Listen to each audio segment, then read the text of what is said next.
Lovely day out here. Great way to start the week. Going for a walk allows you to clear your head and let all those pieces to the puzzle fall into place. Now I can go head into the office and get stuck straight into it all.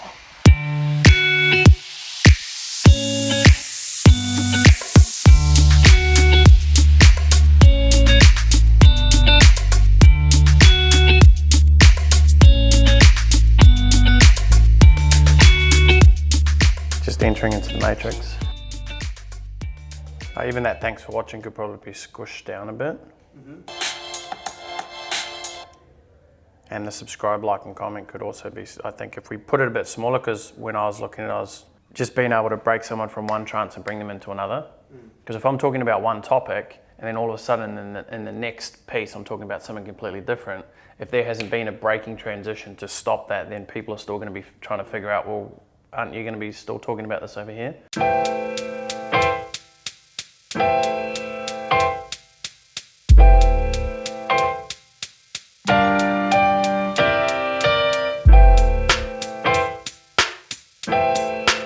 In regards to today, I guess our core focus, what we want to look at is what have we got to do?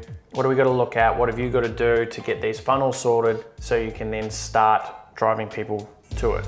What happens is just because someone puts their hand up and says, yes, I want to come along to your event, there's an entire process that needs to happen from there. You know, you can't just get their name and email and then they're going to expect them to remember to turn up on that date, you know, in 2 or 3 weeks time. So you want to make sure that you're touching base, you know, at least once a week from when they have registered. And then the week of, you want to be at least 2 or 3 touch points where it's either an SMS or an email. Even a phone call is very valuable to just follow up people, just to ensure that they're going to be turning up. And that is how you create a sophisticated funnel.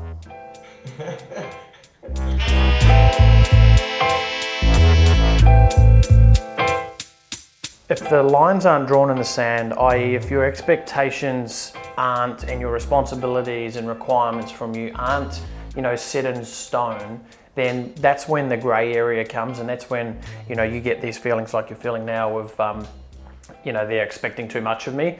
The reality is, unless you have a clear outline of what is expected, then you can't really make that judgment that they are expecting too much from you. The key thing with communication and being open with someone is just being able to voice what you're actually feeling, but done in a clear, concise manner. You know, that's the key. It's not, what can generally happen is when, you know, people feel like they're being attacked, you know, or they're being spoken down to, or, you know, they're being made to feel a certain way. Your normal defenses is to react how you have been programmed to react in the past. Now, if you're someone who flips a switch and you throw the toys out the cot, then 9 times out of 10, your reaction is going to be a reaction that you would look back on and go, I wish I didn't really act like that. You know, like, I mean, when I was an apprentice, I used to get treated like a piece of crap, you know, where the boss would speak down to me, call me names, do all of those things. And at the time, I didn't know how to handle it. So I handled it how I thought I would handle it. And for me was I'd just get upset internally, like I wouldn't express it vocally back to them. But the reality now is you just need to understand what it is that's triggering you, and then figure out, in the perfect world, how would you like to respond to that? And then all we need to do is actually just go and put that in practice on certain jobs in the construction industry. And this person's quite a young entrepreneur, doing extremely well. And he's expressing that, you know, these older supervisors who are on the construction sites, you know, are speaking down to him, making him, you know, have higher expectations than what he believes is actually required for part of the job. So just helping with the communication side of things. And, you know, it doesn't matter if you're in construction or you're building an online course, you know, or you're running live events, whatever it is that you're doing, the art of communication is extremely important to really start to learn, because if you don't know how to communicate, then you don't know how to communicate, right? You're not going to be able to get your message across. You're not going to be able to get the end result that you're hoping to get. So communication is vital. It's huge.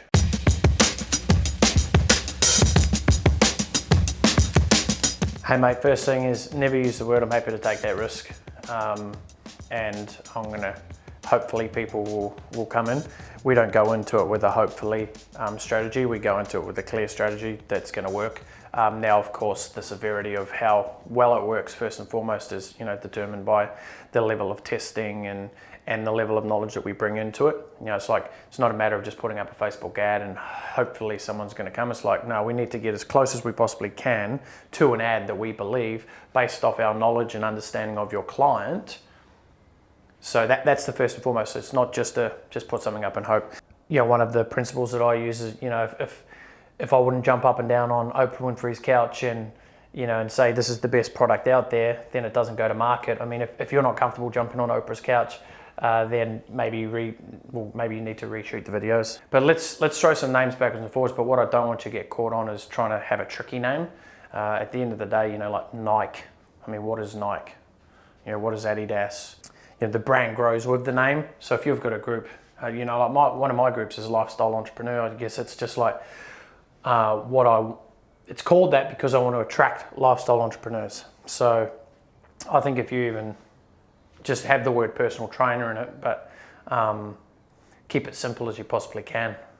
It's funny when you do like 5 coaching calls in a row, replying to people's questions. It's the energy that gives me to now go, oh, okay, what about this? What about that? For our stuff, it's interesting.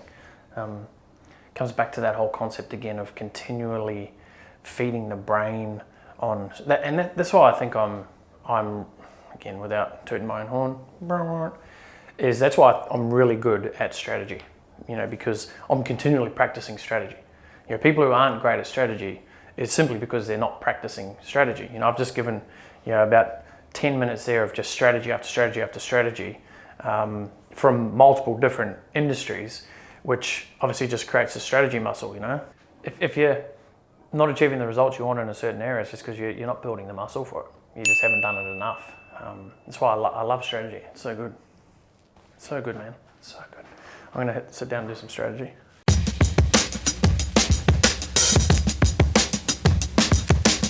Do you want me to talk about MySpace and Bebo? Yeah. I'll talk about Tom's strategy. Yeah, I think MySpace is making a comeback. Because apparently actually Mark Zuckerberg's bought into it. I've got a good session around that where we can talk about some, when I say hacks, things organic strategies that they wouldn't even have a clue about.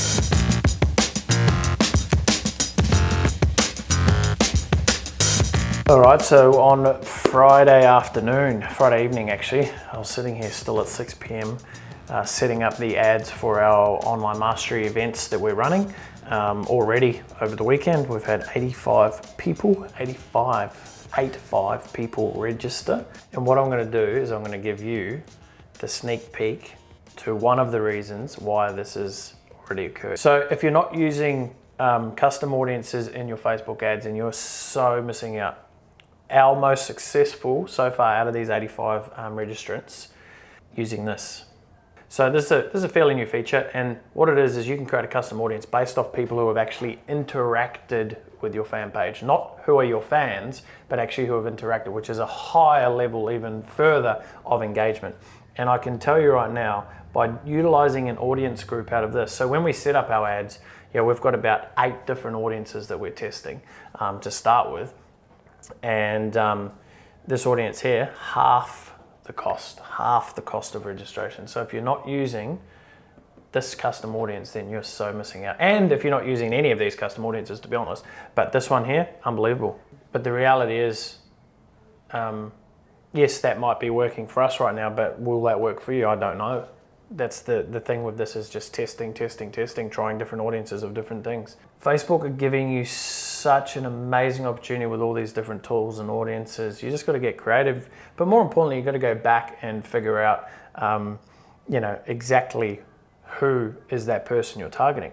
To anyone out there who says, "Oh, fan pages are a waste of time," you're full of shit, right? Really, I've just created an ad based off people who have interacted with our fan page. So if you needed a reason to grow a fan page, I mean, this is it, without being jabbed in the chin, right, to wake you up. The reality is, if you can grow a fan page of people who like your stuff, who are interested in what you have to offer, I'm not just talking about getting anyone, you can then run highly targeted campaigns to people who have interacted with it. And that could be just simply liking a post, right? Someone who has shared or commented or watched a video. Now you can go even more granular with the video and go people who've watched specific videos, and even that goes into so much detail, which we won't, confuse you here, but there's just so many things that you could be using. But people just try the one thing, they'll do the standard variation and it doesn't work and they give up. This is the whole concept that I've talked about in so many different past videos, is this talking about the long play versus the short play. The long play is building your fan base, 100%, so important. Now, yes, there's a lot of pages out there that have millions of fans and they don't get very much engagement because they're just not doing it properly or they're not doing the right things. But you don't need massive engagement on every single post either, right? And then all of a sudden Facebook comes out with an option where you can target people who have engaged in your fan page. Like, I just want to make sure you've got the distinction with what this is. It's not just sending an ad to people who have liked your fan page, who are fans of your fan page. That's good, but this is sending an ad to people who have actually engaged with it. Such a different level of lead. But once you've created a good audience, now what we're going to do is, there's a couple of features, and I'll share it with you. From a tactile stuff, I feel like giving you some real tactile things that you can go out and use. So you create the good audience. First step for us is we always like to duplicate. So we just like to duplicate the ad sets that work, okay? And you're probably asking, how many times? Well, how much money are you going to put in on it? If it's converting well, we like to duplicate it at least 2-3 times. Again, depending on the audience size and the cost per advert set, number of factors that go into that. But first thing is duplicate. Second thing is then go and create audiences, like lookalike audiences based off that audience. So I'll go and create a lookalike audience of people who have interacted with my fan page. I'll go and create a 1, 2, 5, 7%. And if you don't know what I'm talking about here, it just means that there's a lot for you to learn. If you're watching this and you don't go and jump into your Facebook ads account and you start at the very least, go and set an ad up and target people who have interacted in your fan page, you're fucking crazy. I mean, I'm sitting there telling you this stuff's working, I mean, people pay thousands of dollars a month to get this advice. And again, I don't want to get on my high horse here and bloody seem like, I'm better than you, because that's not the case. What I want to do here is I want to make sure that if you're hearing this information, you're going away and utilizing it and implementing it, because that's where the results are going to come from. I want you to send me a message and go, wow, Brett, thanks so much for sharing that. I actually did it. I created an audience and now I'm converting it hopefully better than half of your general lead cost. We're only 3 days into this. Who knows where those audiences can go? But that's the thing. No one knows where these audiences can go. No one, even Mark Zuckerberg doesn't even know, So, the biggest opportunity we have. There's no excuse. There's no excuse.